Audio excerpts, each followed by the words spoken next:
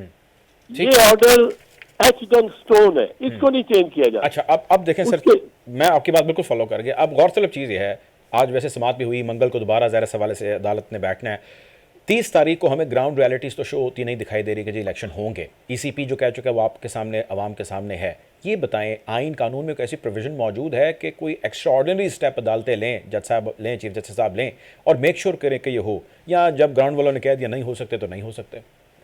नहीं, अगर ग्राउंड वालों ने कह दिया कि नहीं हो सकते और नहीं हो सकते, तो फिर तो सुप्रीम कोर्ट ने सरेंडर कर दिया ना अपनी ज्यूरिसडिक्शन। फिर तो जब भी सुप्रीम कोर्ट कोई ऑर्डर पास करेगी, क्या मालूम कि 8 अक्टूबर तक ये फिर कहें कि जी हमारे पास पैसे नहीं है, और हम फौज नहीं दे सकते, और हम रेंजर्स की नफरी नहीं दे सकते, और हम टीचर्स नहीं दे सकते।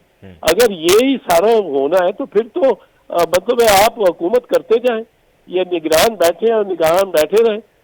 सवाल ये है एक मुर्तजा साहब कि पहली बात तो ये है कि आप छोड़े इस बहस को कि कौन सा ऑर्डर, किसका ऑर्डर 7 जजेस का है, कौन सा बेंच 5 जजेस का।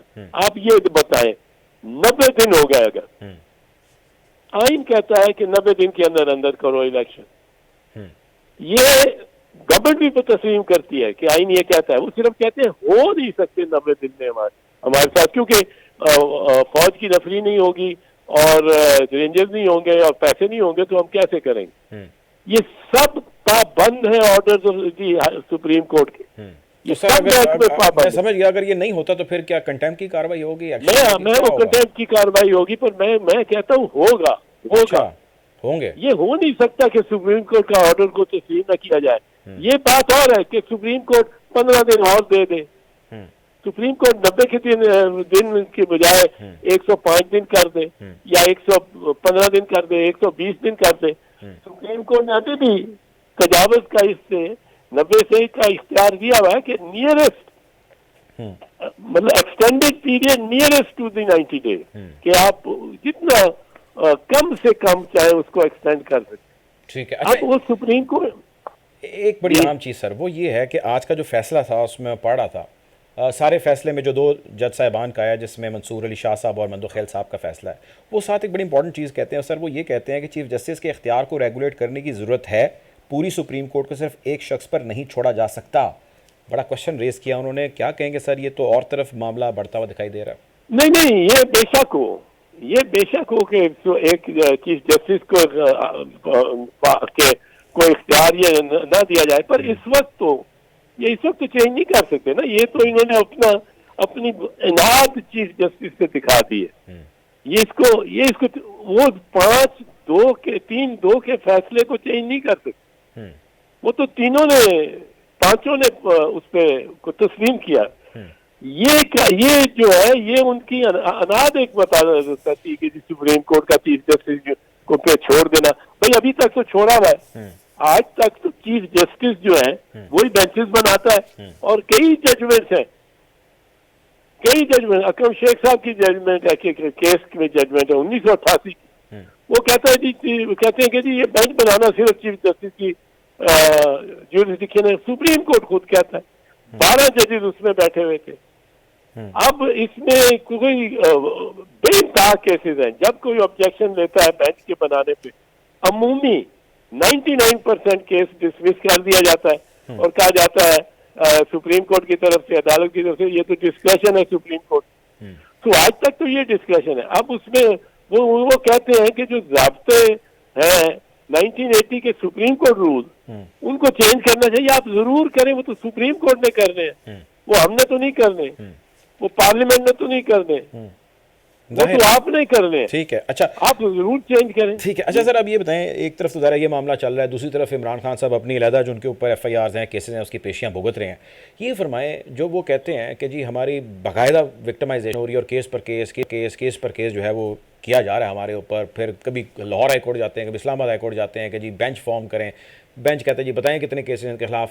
ये बताएं कि मतलब ये इतना आसान हो गया किसी के लिए भी कि वो उठे और वो केस पे केस करता चले, या जिस तरह किसी के खिलाफ आपने तंग करना हो तो पर्चा करने लग जाते हैं। ये सिस्टम यूं ही चलता रहेगा, ये ठीक नहीं होगा, इसमें कोई बेहतरी आपको ये तो बड़ा कभी तरीका है जिसके साथ ये हुकूमत कर रही है, और ये हुकूमत ये बुनियादी तौर पे मुस्लिम लीग नवाज की पॉलिसी है। ये राना जो इस पे जो ज्यादा इनिशिएटिव ले रहे हैं राना सनाउल्लाह है, जो कि PTI के साथ उन्होंने तो स्टेटमेंट बड़ी खौफनाक दिया सर अभी 1-2 दिन पहले। हाँ, उसने तो वो तो हद ही कर दी है ना। पर राना सनाउल्लाह है, मरियम बीबी है, लॉ मिनिस्टर है, अटॉर्नी जनरल ने तो छोड़ गया, उसने तो अपना कहा कि जी मैं ये नहीं कर सकता। जो आप चाहते हैं वो शरीफ आदमी, छोटा सा लड़का नौजवान, उसने कमाल अपनी दिखाई है। शहजाद अता इलाही ने कमाल अपना मॉरल फाइबर अखलाकी उसने अपनी किरदार दिखाया। उसने कहा जी मैं नहीं कर सकता, मैं इसमें आपको डिफेंड भी नहीं कर सकता। ये जो आप कर रहे हैं कि एक बंदे के खिलाफ, अब हसान है उसको वो भांजा है इमरान का, उसको अब क्वेटा ले गए, क्वेटा से लाहौर लाए, लाहौर से कराची ले जाएंगे, कराची से अब उसको जोब ले जाएंगे, कहीं जोब से मर्दान ले जाएंगे। ये तो कोई तरीका ही नहीं है। ये तो बिल्कुल, ये तो मैं पीपल्स पार्टी की तरफ से कहता हूँ। मैं पीपल्स पार्टी के स्पोक्समैन दूसरे है, मेरी पार्टी है जी जी, पर हमारे कल्चर में नहीं है। बीबी शहीद की कल्चर में नहीं था। आसिफ जरदारी 5 साल सजा रहा, एक सियासी कैदी नहीं कोई कह सकता। एक किसी ने कोई बीबी के वक्त या आसिफ साहब के वक्त कोई कहा कि जी ये ह्यूमन राइट वायलेशन हुई। ये तो बैठ गया है राना सनाउल्लाह और मरियम। अच्छा और सर, ये तो सर मेरी अर्ज सुने, एक चीज़ फरमाएं। आपने माशाल्लाह कई हुकूमतें जाती देखी, आती देखी, हुकूमतों का हिस्सा रहे। एक तो आपकी ज़ाहिर है लीगल एक्सपर्ट ही हैं, but other than that what ever is happening, ये जो कुछ हो रहा है, आपकी बहुत सारी तकरीर भी मैंने कई मरतबा सुनी, फ्लोर ऑफ द हाउस पे अवाम ने सुनी। कोई लोगों को एनालाइज करें सर, बताएं ये हम किस तरफ जा रहे हैं। हम फ़ौज की बात करते हैं तो हमें क्लैरिटी नहीं आती, हम अदलिया की बात करते हैं तो फैसले, स्टेटमेंट्स, रिमार्क्स, केस पर केस, ये सारी चीज़ें लहदा हैं। सियासत की बात करते हैं, लहदा है। मैशत बिल्कुल तबाह हुई है। ये किस तरफ जा रहे हैं हम? छोड़ दें पीटीआई का मसला है या नहीं है, I mean where the nation is heading towards. नहीं जी, मैं तो कहता हूँ बिल्कुल आपने तो उसका पीटीआई का मसला है कि नहीं, ये मुल्क का मसला हो गया।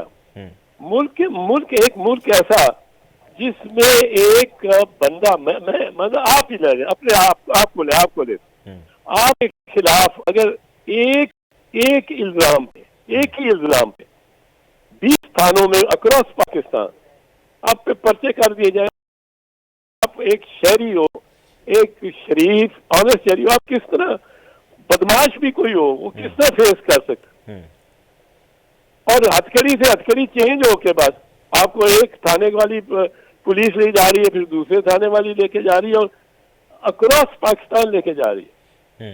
अब ये इस किस्म का मतलब कोई सोच सकता है कि ये इन्होंने ये तो बड़े क्रिमिनल माइंडेड लोगों की सोच हो सकती है कि उठाओ बंदे को और फिर उसको ना घर देखने दो, ना किसी एक थाने में वो बेल एक तरफ से कराएगा थाने में, तो उसकी वहां जाए दूसरे थाने वाले बैठे में पहुंचे में अदालत के बाद कि वो अदालत से निकले तो वो अपनी हथकड़ी लगा लें। तो सर फिर ये बताएं कि लोग क्या करें? ये तो हो रहा है, हम देख रहे हैं। हमारे सामने अजहर मशवानी की एक रिसेंट मिसाल है, को पता नहीं वो किधर। अजहर मशवानी का तो पता ही नहीं लग रहा बेचारे। अवाम क्या करे सर? IMF वाला मामला बिल्कुल इस वक्त गोल है, हवा में है, कोई पैसे नहीं आए, कोई रिलीफ नहीं है। इस वक्त इन्फ्लेशन कहाँ पे जा रही है, दैट इज़ बियॉन्ड इमेजिनेशन। अवाम अब क्या करे? अवाम को इस पे रिएक्ट करना पड़ेगा जी। जाहिर से तो बुकला ने तो कन्वेंशन बुलाई है परसों, और ये तो इतनी वायलेशंस कर रहे हैं कि सोचा ही नहीं जा सकता। ये पता नहीं क्या कल्चर ले आए। नवाज शरीफ का कल्चर ये है कि चढ़ाई कर दो सुप्रीम कोर्ट पे, अल्लाह बोल दो। बेटी पत्थर लेके, इतने बड़े बड़े पत्थर लेके आ जाती है पेशी के लिए, फिर नवाज शरीफ फोन करता है जजों को, उनको डराता है और सजा करानी है बीबी की और को आसिफ को, इनको 5-5 साल सजा दो। आपको ऑडियो टेप आपने सुनी नहीं है, उनको आज तक इन्होंने डिनाई नहीं किया। आज तक वो 20 साल हो गए उसको, उन्होंने डिनाई नहीं किया उनको किसी टेप को भी। तो इनका तो कल्चर ही मतलब है ये है कि अब उठाओ, मारो और तंग करो। ये तो sir it goes back to जहाँ पे अभी फिर पीपल्स पार्टी और नून लीग का इत्तेहाद हो गया। लोगों ने जिन्होंने बड़े नजरियात वाले थे उन्होंने तो बड़ी उंगलियां उठाई और बड़े उन्होंने खफा हुए, तो वो तो फिर हक बजानिब थे। हाँ नहीं, हमें सोचना चाहिए उस पर भी। बिल्कुल आप दुरुस्त बात करते हैं, और हमें उसको इन रेट्रोस्पेक्ट यानी माजी के सीगे में भी देखना चाहिए, क्योंकि जब हम इतने इत्तेहाद में शामिल हुए फिर तो हमें शायद पता नहीं था कि इस किस्म का राना सनाउल्लाह का वतीरा हो सकता है। और वो कहता है कि या वो रहेगा वो। भाई सियासत में तो दोनों फ्री कैन कुछ सरवाइव करना है। सियासत में एक गवर्नमेंट होती है, एक ऑपोजिशन होती है। ये जमहूरियत में भी एक गवर्नमेंट होती है, एक ऑपोजिशन होती है। ये तो नहीं है कि गवर्नमेंट कहे जी मैं तुम्हारा तबाह करके खत्म करके रहूंगे रहेंगे हम। ठीक है। अब वो राना सनाउल्लाह तो आप देखो कहता है कि it's a process of elimination. ठीक है, आखिरी सवाल सर, आखिरी ये फरमाएं, आपको लगता है कि इलेक्शन अभी हो जाएं या अपने वक्त पर हों, इमरान खान साहब को आने दिया जाएगा इक़्तिदार में? ये सुप्रीम कोर्ट पे डिपेंड करता है। इमरान खान को आने दिया जाएगा इक़्तिदार में तो मैं नहीं कहता, वो तो उसमें क्या कुछ होगा। अदालत में जो इस वक्त मामला है कि इलेक्शन होने हैं कि नहीं होने, ये अदालत अगर मतलब है ये सुप्रीम कोर्ट के लिए मैं उसको कहता हूँ ये मुनीर मोमेंट है। आप समझे मुनीर मोमेंट? जी जी। वो चीफ जस्टिस मुनीर ने 1954 में तमीजुद्दीन खान केस में इस्टेब्लिशमेंट के हाथ में फैसले शुरू कर दिए और वो उसने फिर मार्शल लॉ, अयूब खान के मार्शल लॉ को भी सबसे पहले जायज किसी अदालत ने किया, किसी जज ने, तो चीफ जस्टिस मुनीर ने, और वो इस्टेब्लिशमेंट के प्यादे की तरफ ही कर देता रहा। अब ये देखना है कि ये मुनीर मोमेंट है या कॉर्नेलियस मोमेंट है। कॉर्नेलियस की डिसेंटिंग जजमेंट्स आती थी, एक क्रिश्चियन चीफ जस्टिस था, वो मुनीर के बाद चीफ जस्टिस हुए, पर जितनी देर मुनीर के साथ रहे, मुनीर अक्सरियत के साथ फैसला देता रहा इस्टेब्लिशमेंट के हाथ में। इस्टेब्लिशमेंट ने असेंबली डिसमिस कर दी, उसने कहा दुरुस्त, तमीजुद्दीन खान के इस्टेब्लिशमेंट ने मार्शल लॉ लगा दिया, अयूब खान को, मुनीर ने कहा दुरुस्त। डिसेंटिंग वॉइस कौन होता था? कॉर्नेलियस। अब अगर उस वक्त हम कॉर्नेलियस के पैरोकार होते तो as a nation, as a state, तो हमारे लिए बहुत बेहतर आज माशरा होता। ठीक है। और अब ये देखना है कि ये सुप्रीम कोर्ट हमारा मुनीर चीफ जस्टिस मुनीर की ट्रेडिशन पे चलता है कि कॉर्नेलियस की ट्रेडिशन पे चलता है। ठीक है, ठीक है, वेरी वेल सेड सर, बहुत शुक्रिया एतजाज़ एहसन साहब, आपने प्रोग्राम के लिए वक्त निकाला। बैक टू यू सर, फरमाइएगा खान साहब, जिस तरह फरमा रहे थे भी आप भी बड़ी ही तफसीली गुफ्तगू फरमाई और बड़ी उन्होंने ज़ाहिर है मंजे हुए एक सियासतदान भी रहे हैं, वकील भी हैं, वो ये फरमाएं कि अब बहुत सारी चीज़ें जो है ना उनकी डायरेक्शन वो जाके एक समत में रुक रही है और वो है अदलिया।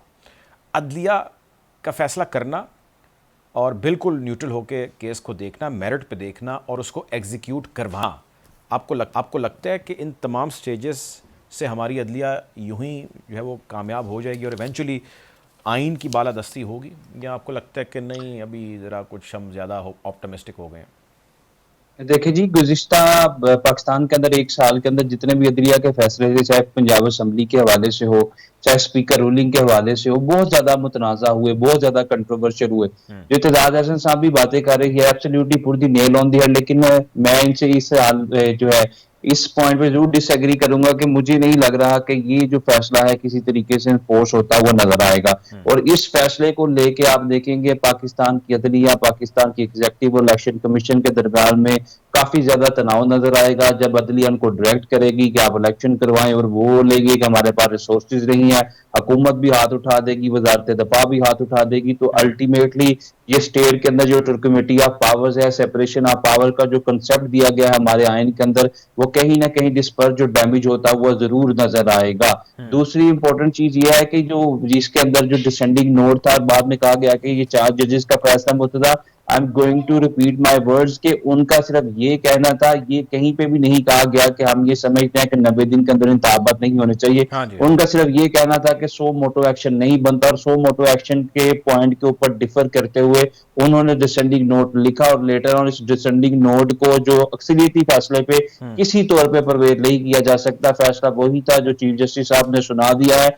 ये खुद ही जो जस्टिस साहिबान है अपनी अदलिया को और अपनी सुप्रीम कोर्ट को मुतनाज़ा बना रहे हैं, और मेरे ख्याल में ये सारी की सारी जो डिफरेंस ऑफ ओपिनियन है या जो कानूनी तौर पर अगर ये डिफरेंस रखते हैं, अगर इस तरीके से इसका इजहार किया जाएगा तो अल्टीमेटली अवाम के अंदर भी और जो हवास के अंदर भी एक ये तशवीश की लहर जरूर दौड़ेगी कि हमारी जो अदलिया है वो भी मुतनाज़ा हो चुकी है। और दूसरी लास्टली मैं ये जरूर कहूंगा कि इलेक्शन कमीशन ऑफ पाकिस्तान जो है, जब तक हमारी सुप्रीम कोर्ट उनको ये डायरेक्ट नहीं करेगी या कंटेम्प्चुअस प्रोसीडिंग इनिशिएट करते हुए जो कंटेम्प्ट ऑफ कोर्ट की हमारे आइन के आर्टिकल 204 के अंदर सजा दी गई है वो नहीं देगी, मेरा नहीं ख्याल कि हमारे अदारों के अंदर जो इस तरह के लोग हैं जो आईनी लाइबिलिटी और रिस्पॉन्सिबिलिटी से रूगर्दानी करते हुए, इनहराफ करते हुए एक मुल्क में लीगल क्यास को या कंफ्यूजन को जन्म देते हैं, वो लोगों के गिर्द घेरा तंग किया जा सकेगा। चाहे इस मुल्क के अंदर प्राइम मिनिस्टर हो, चाहे कोई स्पीकर हो, चाहे चीफ इलेक्शन कमीशन हो, हर वो शख्स जो अपनी आईनी जिम्मेदारी से इनहराफ करेगा, इनकार करेगा और उसके बाद मुल्क के अंदर लीगल क्यास को जन्म देगा, जब तक सुप्रीम कोर्ट ऑफ पाकिस्तान इस तमाम मामले को एजुडिकेट करते हुए, कंटेम्प्चुअस प्रोसीडिंग स्टार्ट करते हुए कंटेम्प्ट ऑफ कोर्ट के जिम्मन में उनको सजाएं नहीं देगी, सैंक्शन इम्पोज नहीं करेगी, मेरे हाथ में वो लोग ज्यादा दीदारदिली के साथ हमारे कानून को, आइन को तोड़ेंगे, मरोड़ेंगे, फोल्ड करेंगे, मोल्ड करेंगे और टिंड करते रहेंगे और हम और आप बैठ के इसी तरह बातें करते रहेंगे। कानून की किताब के अंदर तो ये था, लेकिन प्रैक्टिकली प्रैग्मेटिकली इससे कुछ नहीं होगा, क्योंकि कागज के फूलों से कभी खुशबू नहीं आती जब तक हम प्रैक्टिकली प्रैग्मेटिकली इसकी इन्फोर्समेंट ना करवाएं। अच्छा, आखिरी सवाल ये फरमाइएगा कि ये अब ज़ाहिर है सारा जो मामला चल रहा है उसने स्टेप वाइज क्लियर भी होना है। इमरान खान साहब के ऊपर जितने केसेस हैं, FIRs हैं, इसके हवाले से भी आज की खबर है कि पंजाब में केसेस के हवाले से लाहौर हाई कोर्ट में एक बेंच भी तश्कील दे दिया गया है और वो सारी एप्लीकेशंस या केसेस को इकट्ठा करके एक जगह पे प्रेजेंट करेगा और उसके हवाले से अपनी हिकमत अमली तय करेगा। एक क्लियर जो है इसके अंदर एक रेजिस्टेंस है, एक रिलक्टेंस है अटॉर्नी जनरल पंजाब की जानिब से भी और बाकी जहाँ पे भी इमरान खान के ख़िलाफ़ केसेस हैं कि उसकी तफसीलात जज साहिबान के हुक्म के बावजूद उनको बताई जाए। अगेन इल इंटेंट शो करता है गवर्नमेंट का या नहीं, हमारा सिस्टम इतना स्लो है, ऐसे हो जाता है? मैं जरूर कहूंगा this is the worst picture of rule of law enforcement of the constitution this state. एक डेमोक्रेटिक स्टेट हो जिसके पास एक रिटन कॉन्स्टिट्यूशन हो, जो 50 सालों से हम उसको कोशिश कर रहे हैं कि हम इसको फॉलो करें, और उसके बावजूद भी आप इस कदर इलीगल अल्ट्रा वायलेंट कॉन्स्टिट्यूशन या अनलॉफुल एक्ट्स करें और एक शख्स के गिर जो है इतने ज्यादा मुकदमे लॉन्च कर दे, मेरे ख्याल में this is the worst feature of the rule of law in Pakistan, जो हम माजी करीब में, माजी बईद में और शायद 75-70 सालों से रूल ऑफ लॉ की बात कर रहे हैं। और वो शख्स जो कि खुद रूल ऑफ लॉ का बहुत बड़ा दाई अपने आप को समझता था, आज उसके साथ जिस तरीके से ये सारी ट्रीटमेंट की जा रही है, इक्वालिटी ऑफ सिटीजन आर्टिकल 25 को जिस तरह मसला जा रहा है, आर्टिकल 4, 5 और 14 की जिस तरह रूगर्दानी की जा रही है, मैं ये समझता हूं कि this is the worst picture जो हम पोर्ट्रेट कर रहे हैं। इंटीरियरली एक्सटीरियरली तो हम देखते हैं कि पाकिस्तान के अंदर जो हमारे सिस्टम के अंदर ये चीजें रच बस गई है, लेकिन अगर हम इंटरनेशनली देखें तो मुर्तदा हमारे मुल्क की, चूंकि आप भी इंटरनेशनली डिफरेंट चैनल्स पे बात करते हैं, जो पिक्चर हमारे मुल्क की पोर्ट्रेट की जा रही है, जो नैरेटिव इस वक्त पाकिस्तान का बिल्ड किया जा रहा है, जो प्रोस्पेक्टिव सेट किया जा रहा है कि हमारे मुल्क के अंदर जो अदलिया 130 नंबर पे खड़ी थी 136 मुल्कों की लिस्ट के अंदर, शायद जो रूल ऑफ लॉ के हवाले से पाकिस्तान का जुडिशियल सिस्टम, हमारा जस्टिस सिस्टम, हमारा पॉलिटिकल सिस्टम इससे भी ज्यादा तंजली, रसवाई और पसवाई की तरफ जाए, जो इस वक्त पिक्चर पोर्ट्रेट करने की कोशिश की जा रही है। ठीक है, बहुत शुक्रिया जी बैरिस्टर वकास अब्रेज़ खान साहब, आपने प्रोग्राम के लिए, बाकी मेहमानों का भी बहुत शुक्रिया। नाजरीन, हालात हाज़रा से आपको यूं ही आगाह रखेंगे। अब तक के लिए इतना ही, अपना ख्याल रखिए, अल्लाह हाफ़िज़।